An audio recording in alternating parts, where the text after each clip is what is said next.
Welcome to গিট বাংলা। আমরা আমাদের সঙ্গে ইমতিয়াজ আহমেদ মোল্লার সঙ্গে আমরা কথা বলছি। ইমতিয়াজ আহমেদ মোল্লা এখন এএসপি রিপ্রেজেন্ট করেন।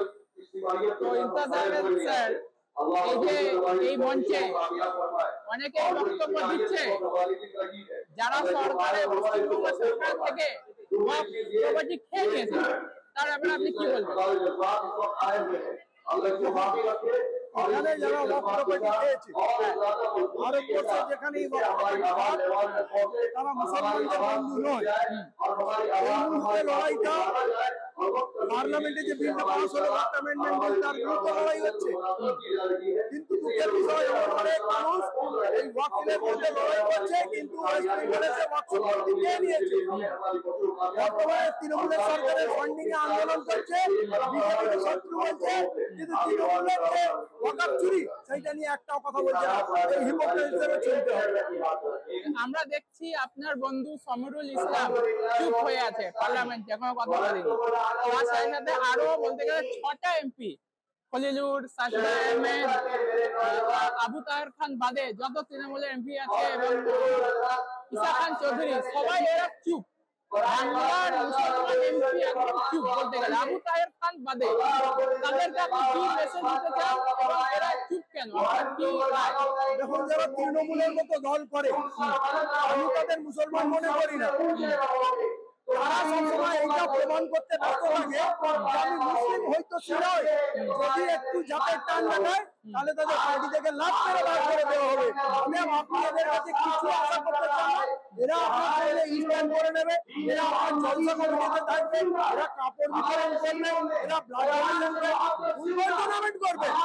মুসলিম জাতি বা ইসলামের পক্ষে এরা কখনোই দাঁড়াবে না। কারণ এই তৃণমূল দলটি আরএসএস এর সঙ্গে, বিজেপির সঙ্গে সমঝোতা করে চলে। এই ওয়াকফ অ্যামেন্ডমেন্ট বিল নিয়ে একটিও কথা বলেননি। উনিও চাইলে কর্ণাটকের মতো এই বিলটাকে বিধানসভায় খারিজ করে কেন্দ্রকে বার্তা দিতে পারতেন, কিন্তু উনি রেড রয়েছে নাটক করে গেলেন। মুসলমানদের বন্ধু চাইলেন, মুসলমানদের কতগুলো বন্ধু, এটা মুসলমানদের ভাবতে হবে।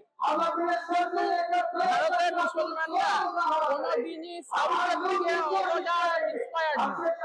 এই যে তামিলনাড়ু অ্যাসেম্বলিতে বিল পাস হয়েছে, ওয়াকফ বিলের বিরুদ্ধে স্ট্যান্ডিং পাস করেছে, তামিলনাড়ুর মুসলিম পপুলেশন হার্ডলি 10% হবে কি তার বেশি, তাও এটা করেছে সিম্বলিক। কিন্তু পশ্চিমবঙ্গ বলুন, যেখানে প্রায় 30% এর বেশি মুসলমান, সেখানে কোনো রেজলিউশন এখন অ্যাসেম্বলিতে নেওয়া হয়নি। এরকম মুসলমানকে আপনি কি করে বোঝাবেন তাদের অ্যাকচুয়াল নেতা কারা? দেখুন, মুসলমানদের সমস্যা হলো মুসলমানকে বোঝানো হয়েছে ইসলাম একটা ধর্ম, আর এটার জন্য আমাকে মসজিদ, মাদ্রাসা, কবরস্থান, গির্জায় জলসায় চাঁদা দিতে হবে, বছরে একটা কোরবানি দিতে হবে, বুড়ো বয়সে বাপকে হজ করাতে হবে, কিন্তু সত্য ন্যায়ের জন্য দাঁড়িয়ে যেতে হবে, মানবতার জন্য দাঁড়াতে হবে, রাষ্ট্র রক্ষার জন্য দাঁড়াতে হবে। আল্লাহ রাসূল হুকুমত তৈরি করেছিলেন, রাষ্ট্রকে নিয়ন্ত্রণ করতে হবে, তার নীতি বেলা দিয়ে এইগুলো শেখানো হয়নি। এরা খুব জলসা জুলুস করে, আবার দরকার হলে এলাকায় তৃণমূল করে। এরা অরাজনৈতিক এই কারণে থাকে, এরা তৃণমূলকে বার্তা দেয় আপনার আমি শত্রু নয়। এরা সাপের ব্যাঙেও চুমু খায়, ব্যাঙের মুখে চুমু খায়। এদের নেতৃত্বে ওলামারা, যারা প্রকৃতপক্ষে কোনো না কোনো রাজনৈতিক সেন্টারে আছে, সুবিধা নাই, এবং তাদের বোঝায় যে আমরা রাজনীতি মুসলমানদের করতে দেবো না, এটা তোমার সম্পদ, তোমার দল করবে, তোমাকে ভোট দেবে। ওদের মূর্খ সমাজ, ইসলামের গরিব সমাজ ওলামাদের বিশ্বাস করে, আর ওলামারাই এদের বিপদে পরিচালিত। আমরা দেখছি মুসলমানরা প্যালেস্টাইনের হয়ে র্যালি বার করেছে, খুব ভালো কথা। কিন্তু এই যে ভারতবর্ষে মণিপুরে কুকিজদের জেনোসাইড হচ্ছে, এইটাতে কিন্তু মুসলমান অতটা ইন্টারেস্টেড না। ইম্ফল থেকে হামলা করে জেনোসাইড করে কুকিজদেরকে বার করে দিয়েছে। এখন আম্বানি আদানিকে স্যাটিসফাই করার জন্য অমিত শাহ আপনার কুকিদের জায়গা হিলস যেটা বলে, মণিপুরের হিলস একটা মুসলমান কি করে আরো ভারতীয় হবে, আর বাইরের ভুলে গিয়ে নিজে যে প্যালেস্টাইন হয়ে যাচ্ছে ভারতবর্ষে, সেটা মুসলমান কবে বুঝে? দেখুন, মুসলিম জাতি একটা ষড়যন্ত্র শিকার।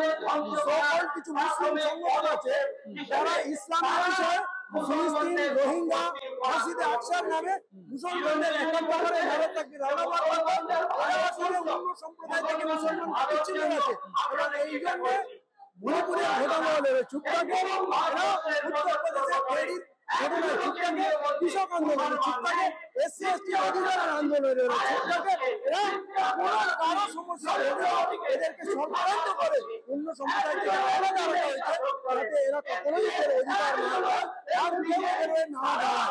এটা একটা চক্রান্ত, এই চক্রান্ত মুসলমানদের ভাঙতে হবে এবং বাকি সম্প্রদায়ের সঙ্গে যারা প্রত্যেকে অত্যাচারিত লড়াই করছে তাদের সঙ্গে বন্ধুত্ব।